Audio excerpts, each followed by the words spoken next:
السلام عليكم، ازيكم حبايبي؟ عاملين ايه؟ رب تكونوا بخير. وحشتوني جدا جدا وبحبكم جدا جدا. النهارده قراءتنا مع برج العذراء قراءة عاطفية للفترة من 28/7 أو 28 يوليو 2024 ل 7/8 أو 7 أغسطس 2024. بس قبل ما ابدا القراءة فليس امرا ما تنسوش لايك، اشتراك في القناة، تفعيل زر الجرس ليصلكم كل جديد. بالنسبة للقراءات المجانية تابع معايا البث المباشر على القناة.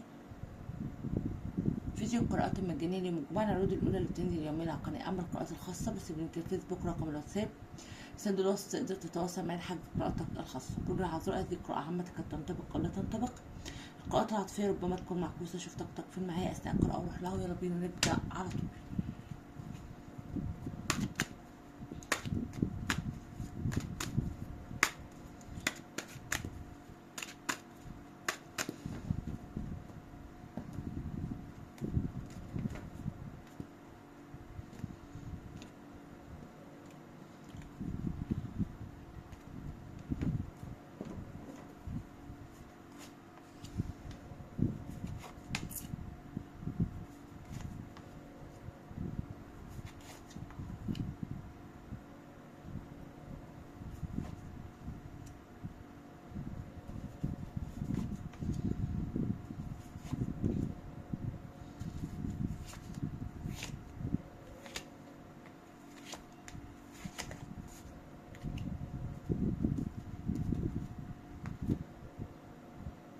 محتاجين نظبط.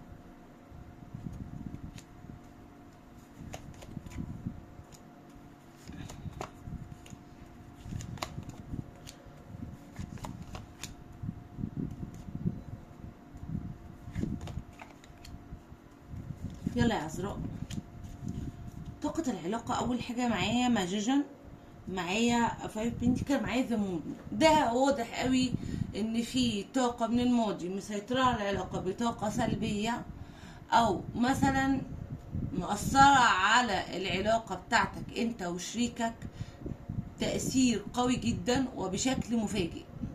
يبقى في ماضي قوي جدا حاليا بيسترد قوته للعودة لتخريب علاقة العذراء بالشريك.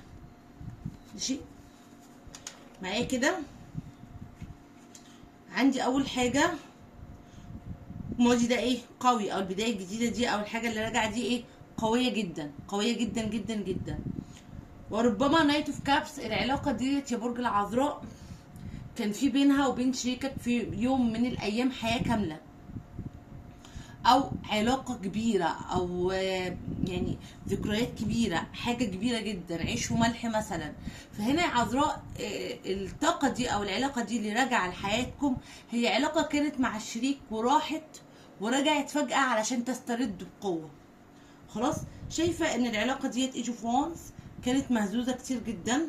وعلى فكرة لحد دلوقتي هي ما تمكنتش ب100% من علاقتك بشريكك، او ما تمكنتش من شريكك بشكل كبير.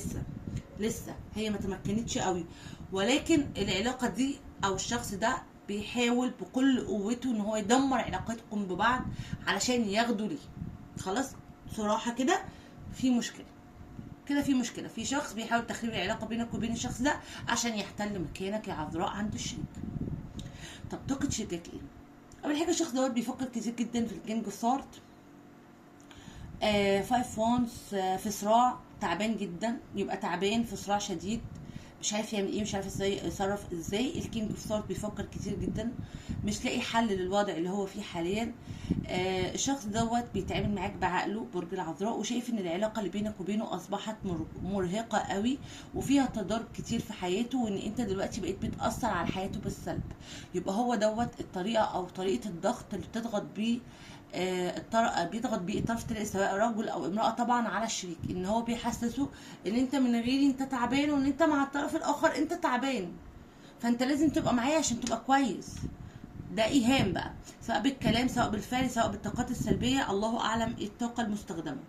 انما هنا المشاعر انا شايفه ان الشخص ده بيحبك، بس اتغير عليك فجاه، ابتديت تحس يا برج العذراء ان هو بيصد عنك، ودايما رامي عليك الاخطاء، وعايز ان انت اللي تقدم، وعايز انت اللي تعمل، وعايز انت اللي تجري وراه، وفي كل الاحوال هو عمال يصدك اساسا.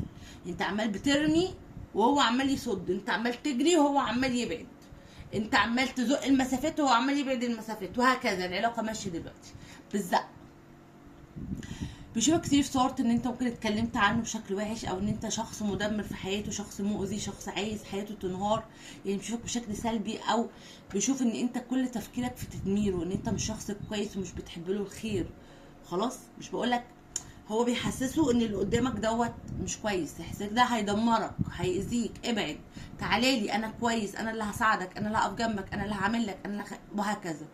فهمت؟ فده الايحاء اللي في حياته دلوقتي عنك، سواء انت كده او لا انا معرفش، بس انا بقول لك ده تفكيره او نظرته فيك. طاقتك انت يا عذراء، انا شايف 5 كابس، انت ندمان قوي، عندك ندم شديد، وشايفه ان انت بتحاول ترضى باي وضع ان كان هو ايه، سواء كان مع الشخص ده او مع غيره، سواء كان الشخص دوت معايا او لا، سواء بيحبني او لا، بس انت بتحاول تكون ايه، ترضى بالوضع. لكن في كل الاحوال انت 5 كابس، انت ندمان قوي على كل حاجه انت قدمتها لهذا الشخص، وهذا او الشخص ده ما قدرهاش. طبعا البيتش اوف وانس ده طبعا هي طاقه فيها ان انا متوقع الغير متوقع، ان انا قاعد كده وعارف ان اللي جاي بيني وبين الشخص دوت حاجات ايه، انا ممكن ما بقاش عارف مصدرها، او انا متوقع منه ان هو ممكن يعمل حاجات انا مش مستوعبها، يعني انا مستني المفاجآت. خلاص. مشاعرك اتجاه الشخص ده يا عذراء، انا شايفه وولد، الوولد دي اتغيرت، وبقيت بتبص على الامور من كل الزوايا، وبتراجع كل حاجه، وحاسس ان كل حاجه كان بيعملها معاك كان وراها سبب. اقفل على نفسك قوي، رغم ان انت لسه لحد دلوقتي ماسك فيه، لكن بتحاول بتشد نفسك عشان كرامتك، يعني انا ماسك فيه بس لا كفايه كده، لا استنى بقى كفايه، مش هشد اكتر من كده، لا كرامتي، لا انا تعبت. حاليا في نفسارت انت بتحاول تدور وراه عشان تعرف ايه السبب الرئيسي اللي خلى الشخص دوت يتعامل معاك بالشكل ده، وايه اللي بيخليه ينفر منك ويتغير عليك بالشكل المفاجئ. بشوفك برج العذراء، بتشوف الشخص ده جاستس يعني ظلمك واذاك، وان الشخص دوت معاه طرف ثالث، وان هو بيحب الطرف الثالث دوت عليك، وده احساسك او نظرتك. ولكن في كل الاحوال انت برج العذراء ما عندكش دليل قوي على كل ده، ربما كل دوت جواك وانت حاسه، وربما كان الشخص دوت موجود وانت عمال بتقول لنفسك ايه، لا ما كان موجود، ايه اللي حصل، يعني ايه اللي جد، لكن الحقيقه هو اللي جد، الطرف التاني ده هو اللي جد، ده حقيقي يعني. طب تعالى برج العذراء كده نشوف رسائل عقل باطن من هذا الشخص اتجاهك. اول رساله بيقول لك بدايه جديده الفتره اللي جايه، فور اوف بنتكل، يعني ان انا عايز معاك بدايه جديده او بدايه مشروطه. خلي بالك ممكن يحاول يغير طريقه معاملته معاك، ويحاول يغير اسلوب العلاقه بينك وبينه، يحجمك عنه، يعني يقول لك ايه، يحط مسافات وحواجز، لان انا الفور اوف بنتكل ان انا بحبك، صح كده، وان انا عايز اسيطر عليك، وان انا عايز اكون معاك، بس بشكل فيه صارت فيه شروط، بشكل فيه ايه، شروط عليك، يعني معنى كده ان انا مش عايزه اضحي بيك، بس في نفس الوقت مش عايزه اكمل معاك بطريقتك، وعايزه العلاقه دي بشروطي عشان ارتاح، انا كده مش مبسوط. ده اللي جواه اتجاهك، وده دليل ان الشخص ده ملعوب داخليا فيه، داخليا نفسيا، نفسيته مش متقبله علاقتكم في الوقت الحالي. خطواته الفتره اللي جايه مش عارفه ليه انا شايفه انه هيبعد وهيروح وهيسيبك، لكن بيرجع فور فورس، يعني الشخص دوت بيبعد فتره وبعدين بيرجع يطلب منك فرصه جديده. وخلي بالك في بعده هنا بيكشف حقيقه معينه، او بيعرف ايه السبب الرئيسي ورا اللي بيحصل له، وبيعرف هو بيعمل كده ليه بالظبط. يعني الشخص دوت بيبعد عنك بفعل طرف ثالث، ولكن بيعود وهو عارف ايه الموضوع بالظبط، ومتمسك بيك اكتر، وبيطلب منك فرصه جديده. ففي الفتره اللي جايه هتشهد فتره تراجع وفتره عوده مفاجاه. بيتيو بنتكل، اشتغل على العلاقه دي اكتر من كده برج العذراء، وحاول انت تهدى على نفسك، لان انت محتاج بالفعل تشتغل على العلاقه وتهدى، ومحتاج ان انت تبذل شويه مجهود ووقت عليها، ده بكل صراحه. مصير العلاقه بص، هو انا شايفه ان الامور معلقه في الوقت الحالي، لكن بعد فتره ممكن 6 نقط او حاجه، ستة، هي 6 نقط. بيحصل تغيير مفاجئ في هذه العلاقة، والشخص دوت بيرجع لك مرة تانية وبيعترف بمشاعره تجاهك وبيتمسك بيك، وبتحدث تقدم ونصر في هذه العلاقة، ولكن بعد فترة اللي هي الهانجتمان، التعليق ده، اللي هي الأمور هتفضل معلقة لفترة، وبعدين بتعود باستقرار ورخاء وتقدم وانتصار بإذن الله. حق هيبان برج العذراء، بس أنا عايزاك تكون أنت متيقن من ده، وعايزاك تمرر الفترة ديت من غير ما تتهور وتاخد أي خطوة أو قرار تندم عليه بعدين. وحاول يعني توقع الغير متوقع، مش بس معاه، لا، توقع الغير متوقع في ان العلاقه دي ممكن الفتره دي هي فتره صعبه وهتمر، ربما انت فقد الامل، لكن طول ما انت حاطط الامل ده وشايف الامل ده هيحصل باذن الله وبعون الله. بس انت قول يا رب، اهم حاجه قول يا رب.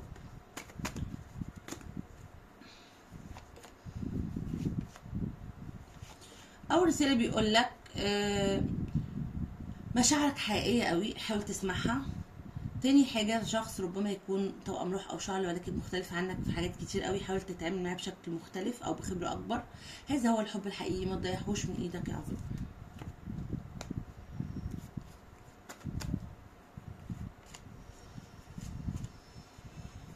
عندك حظ ربح مادي، نجاح، مشاكل هتحل في وقت قصير وربما سفر قريب، علاقات عاطفية صادقة بإذن الله هتجمع بينك وبين أشخاص حواليك.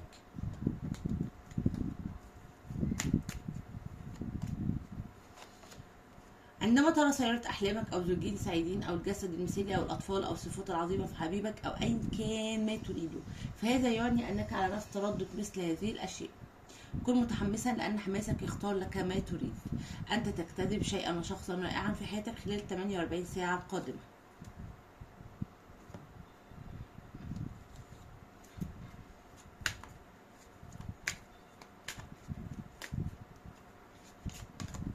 حاول تحصين نفسك بالرؤية الشرعية.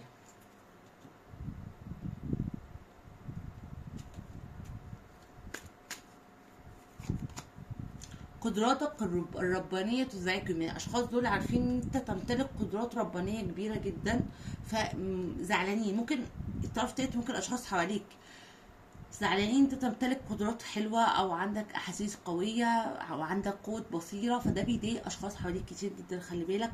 وده بيخلي دايما في مشاكل بينك وبين اشخاص بدون اي سبب، وانت بتبقى عارف انا ما عملتلهمش حاجة، هو ايه السبب اللي خلاهم يعملوا كده؟ هو السبب ان هم غيرانين منك. دلوقتي تعالى ناخد ضمرة بسؤال نعم او لا. حط سؤال في بالك وتعالى تشوف اجابته ايه.